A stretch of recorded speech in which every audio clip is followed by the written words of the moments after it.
Hello everyone, my name is Pipin Abram and in today's video we'll be solving CBSE's latest physics sample question paper.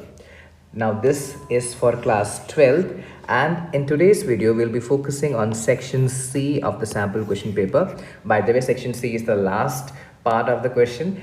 We have already solved section A and section B of the part of the question paper. You guys can go check it. It is there in the channel and I will provide the link in the description also. For all those who are new to channel, please do consider subscribing and do like and share the content that is there in the channel. All right, with that being said, let's get started.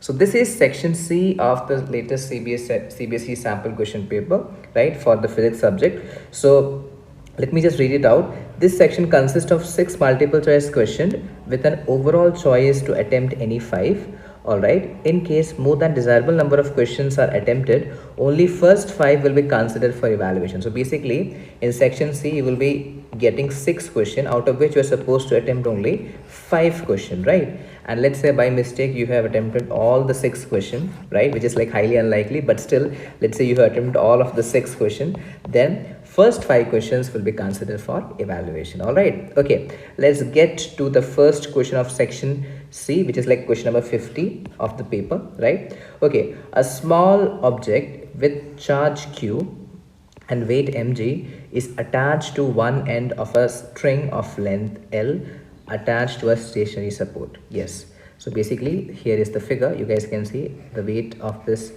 bob is mg, right, and the length is given to you L, right? Okay, the system is placed in uniform horizontal electric field E as shown in the accompanying figure. All right, so you have this uniform electric field here, right? The electric field is uniform, you have to understand that, right? In the presence of the field, the string makes a constant angle theta. So you guys can see the string is making a constant angle theta, right? That means this, you know, this mg, this charge which is having a weight mg, so this charge is actually in equilibrium position. That is something which we have to, you know, figure that out, right? So this q which is like placed here is in actually equilibrium, right? It is not a bob, it's actually a charge q placed here, right? It's written here a small object with charge q. So you guys can see, let's say it's a bob with which is having this charge q, right? So this is equilibrium, and this is at the state of equilibrium at this particular position, because in the question it is saying the string makes a constant angle theta. So it is actually making a constant angle theta. That means this angle theta is not moving at all, right? Okay, the sign and magnitude of q. So this is the question. The question is you have to find out the sign and the magnitude of the charge q.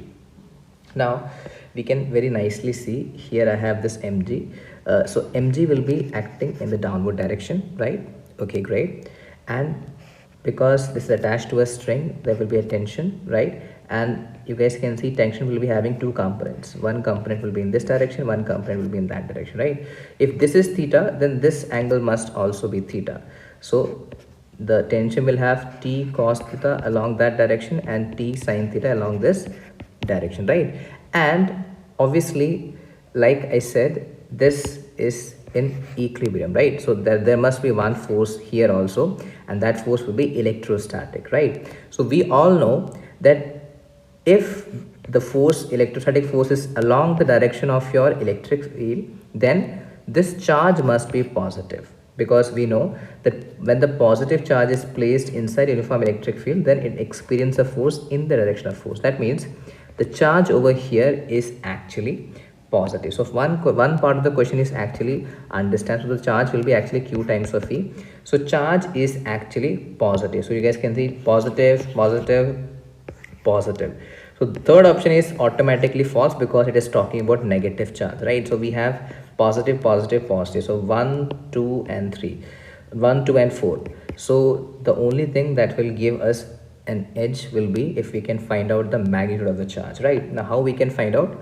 All we have to do is we can, as this is an equilibrium, right? So I can just balance the thing, balance the forces, right? So t cos theta can be balanced with the weight, that is mg, right? Yes or no? Very similarly, t sin theta can be balanced with q times of e. Yes or no? Let me call this equation number 1, this is equation number 2, and let me divide equation number 2 by equation number 1. So when I divide, you will get t t sine of theta divided by t cos of theta, and that is actually equal to QE upon mg. Yes or no? The t and t's will cancel out. The sine theta upon cos theta is actually tan of theta. This actually goes to q times of E upon mg. Is that a yes or no? Right? So we are supposed to find out the magnitude of charge. So from here I can say q is actually equals to mg tan theta upon electric field. Yes or no? Mg tan theta upon electric field. So can you guys see it is there in one of the options? Yes, you guys can see here positive and mg upon E tan of theta. Yes, this is our answer. That is option number 2. I hope that is understandable. Yes. Okay, let's move to the next question. This is question number 51 of your question paper. A free electron and a free proton. So you have a free electron and we have a free proton are placed between two oppositely charged parallel plates. Both are closer to the positive plate than the negative plate. So basically you guys can see here I have, so let me just I'll just draw it much darker. This is positive, positive, positive, positive, positive, positive, positive and positive, and you have second plate which is like negative, negative, negative, negative, and you have positive charge here and you have negative charge here, right? Okay, now both are closer to the positive plate. As we can see, both are positive plate, right? Closer to the positive plate. We are supposed to find which statement, so which of the following statement is true. First statement, the force on proton is greater than the force on electron. Now we have to understand there will be a electric field. You guys can see there will be an electric field, and this electric field will be constant. Yes or no? Okay, so we know when a charged particle is there inside your electric field, right? So it experiences a force which is actually given as F is equals to Q times of E. Yes or no? Right? Let me just write it. Force experienced by any charged particle which is like placed inside your uniform electric field will be given as Q times of E. Now we all know charge on electron is minus E and charge on proton is actually plus E, right? The charge is actually same. The only difference is the negative positive sign, right? Now this negative positive sign will actually talk about the direction of force, right? So I can simply say this will be for force on proton will be actually equal to E times of capital E, and force on electron will be minus E times of capital E. So in magnitude wise, if I talk, both are having the same magnitude. Direction may be different because for electron the force will be in the opposite of that of your proton because there is a negative sign here, right? But can you guys see the magnitude wise both are having the same magnitude, right? So the first statement, the force on proton is greater than the force on electron, is actually false, right? So first statement is false, right? Let's talk about second statement. The potential energy of the proton is greater than that of the electron. Okay, now let's talk about the potential energy here. So potential energy is actually equal to the work done against the conservative force, right? So that will be actually equals to which charge is moved, right? So for electron, it is electron moved, where it is moved, where some potential, right? Where the place potential is some V, right? So this is the potential energy for electron. Very similarly, potential energy for proton will be which charge has been moved. Yes, the proton charge is being moved, so I can write it Q times Q of P, and where it is moved, where potential is some V dash, let's say some potential is changed. So you have to understand, for electron the charge is minus E and for proton charge is plus E. So anyway, because the electron has a negative charge, the potential energy will be negative. Can you guys understand that? Because the charge of electron is negative, because of that the potential energy will be negative, right? On the other hand, charge on your proton is positive, because of that you will get a positive potential energy. Yes or no? So in a way I can say that the potential energy of proton is actually greater than potential energy of your electron. Is that a yes or no? So this statement, the potential energy of proton is greater than that of the electron, is actually true, right? So I can say this is actually a true statement. Let's talk about the third statement. Third statement is the potential energy of proton and electron is same. Now this is actually false statement, right? So this is false because we clearly saw the potential energy of proton is actually greater than potential energy of electron, right? So second option is the correct one. So we have four options, for only first, only second. Okay, the real answer is option number second. That is, the second statement is the only correct statement out of the three statement that is provided for the question paper of your 51st question, right? All right, let's move to the next one. Okay, next one is a case study question, right? So you will be given information, regarding some topic which is like related to your subject, and based on that information you will be asked question, right? So that is your case study question. All right, let me read that case study. Read the following paragraph and answer the questions. Okay, so you guys can see this is actually, see, this is actually a transformer, right? This is also a transformer, but you have to understand this is step up transformer. How you can identify step up transformer? Because you guys can see in the primary coil you have number of coils for primary is actually less as compared to number of coils in your secondary. This is a secondary coil. So secondary coil you have number of coils is actually more. So when this happens, you have a step up transformer, right? By the way, what is the work of a transformer?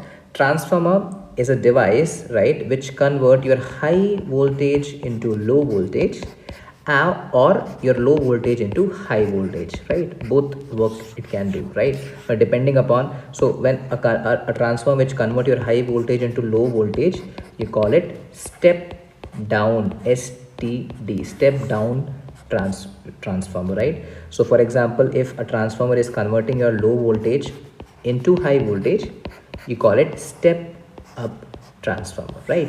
SUT, right? I hope that is understandable, and that is actually shown here. So let's read it out. The large scale transmission and distribution of electrical energy over long distances is done with the use of transformers. All right, great, we already know that. The voltage output of the generator is stepped up. So you guys can see this is the power station. So from the power station, the voltage output has been stepped up with the help of a step up transformer, right? So here let's say the voltage was, let's say 1000. So here it will be stepped up to some say 20,000 maybe, depending upon number of turns. It depends upon number of turns, you know, how much turn is there in your secondary coil. Depending upon that, the voltage will be, you know, stepped up, right? It is then transmitted over long distances to an area substation near the consumer. There the voltage is stepped down. Okay, so from here the voltage is stepped up, right? And then it is transmitted. So after transmitted, you guys can see number of coils for primary is actually greater than number of coils for your secondary. So what is happening here? The voltage is being stepped down, right? The voltage has been stepped down, the voltage has been reduced. For example, let's say 20,000 volt was here, it will be reduced to some 2000 volt depending upon number of turns again here, right? I'm just giving an example there, right? Okay, so there the voltage is stepped down. It is further stepped down at distributing substations and utility poles before a power supply of 240 or 220 volt that reaches our home, right? So we all know that our home has 220 volt or 220 to 240 volt supply, right? So for India it is 220 to 240 volts. So that is done by over a lot of step up step down transformers, right? Okay, so based upon that we are asked some questions. This is question number 52. Which of the following statement is true? Number one, energy is created when the transformer step up the voltage. Okay, this is clearly wrong because you cannot create energy, right? So transformer does not create energy, right? So this is false. Okay, a transformer is designed to convert AC voltage to DC voltage. No, that is the work. This is the work of rectifier, right? Rectifier is the device which, you know, convert your AC to DC. All right, okay. So step up transformer increases the power of transmission. Okay, basically it does not increase the power of your transmission, so this statement is also false. Step down transformer decreases the AC voltage. Yes, this is correct. So step down transformer actually decreases the voltage. So you guys can see here, you guys can see this is step down transformers. You guys can see number of, you know, turns in your primary coil is actually greater than number of turns in your secondary coil, right? So you have to understand, if I write down the equation, number of turns in your primary divided by number of turns in your secondary is actually equal to the voltage in your primary upon the voltage in your secondary, right? So you guys can see the number of turns is directly depending upon the voltage, right? So if the number of turns is reduced, then the voltage will automatically reduce, right? So basically, step down transformer decreases the AC voltage, because in step down transformer you guys can see number of turns in your secondary is actually less, then automatically the voltage will be reduced, right? So this option is correct. Step down transformer decreases the AC voltage, correct. Okay, let's move to your next question. If the secondary coil has greater number of turns than the primary, right? So we now know if number of coil in your secondary is greater than number of turns in your primary, then you guys can see which transformer is this. Number of secondary is greater. You guys can see it here. You guys can see number of secondary coil is greater, right? That is, number of secondary coil is greater as compared to number of primary coils, right? Number of turns in the primary coils. So this will be your step up transformer, right? This is your step up transformer, right? So the voltage is stepped up.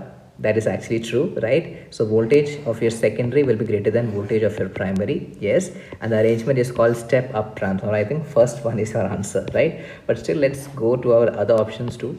The voltage is stepped down. This is false. The current is stepped up.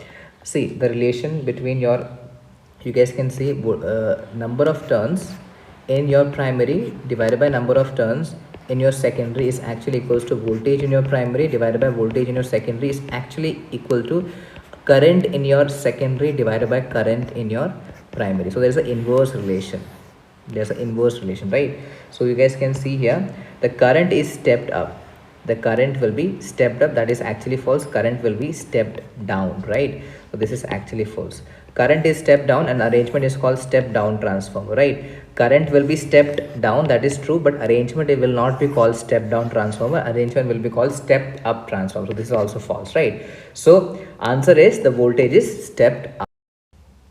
Now let's look at question number 54. We need to step up the voltage for power transmission so we need to step up the voltage so that the current is reduced and consequently the I square R loss is cut down. That is actually correct. You guys can see in this particular part I can actually write number of turns in your primary divided by number of turns in your secondary is actually equal to voltage in your primary upon voltage in your secondary. It's inversely proportional to the current in your secondary upon current in your primary, right? So you guys can see we need to step up the voltage. So when the voltage is stepped up, right, that is number of turns is increased. So when they are increased, you have to understand the current in your primary is actually decreased, right? So when the current is decreased, then we know power is equals to I square R, right? Power loss is given as I square R, right? So it depends upon the square of the current, right? So if the current is reduced,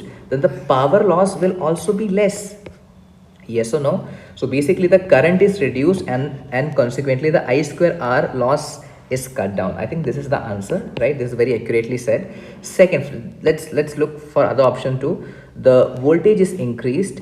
Okay, great. The power loss are also increased. So voltage is increased, the power loss will not increase like that. So this is wrong. The power is increased before the transmission is done. So this is not the right one. The voltage is decreased, so V square upon R losses are reduced. So voltage is not decreased in step up transformer, the voltage is increased. So this is also wrong. The answer is number 1. The current is reduced and consequently the I square R loss is cut down, right? Okay, let's look at our last question and our question paper is done. All right, this is the last question. Question number 55. A power transmission line feeds input power of 2300 volts. So let me just write that down. So input voltage, that is input voltage means we're talking about primary voltage, right? Primary voltage is given as 2300 volt to a step down transformer. So basically we have a step down transformer, right? Step down transformer, right? Okay, great. So in step down transformer you have to understand number of turns in your primary will be greater than number of turns in your secondary, and the voltage in your primary will be greater than voltage in your secondary. So this is something which you have to understand, right? So VP is given as 2300 volt to a step down transformer with a primary winding having 4,000 number of turns. So number of turns is also given in your primary coil, that is your 4,000 turns, right? The number of turns in the secondary, in order to get output power of 230 volt. So basically output power is given to us, that is V voltage of your secondary is given, that is your 230 volt, and question is asking us what is the number of turns in your secondary coil, that is NS is something which we have to find out. Now this is a very simple question.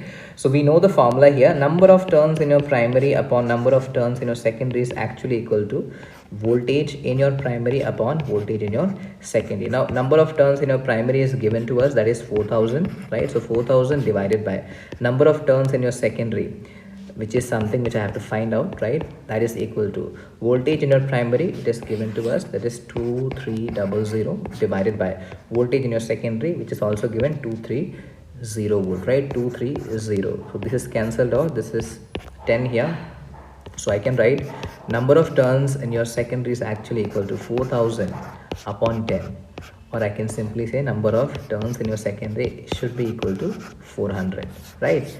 So let's see if it is there in option. Yes, it is there, option number 3rd, right? So here it is. So we have completed the solution of the entire latest CBSE sample question paper for your 12th class subject physics, right? So if you have any doubt, you can ask me in the comment section, and we will be producing more and more videos. So stay tuned, and thank you and have a nice day.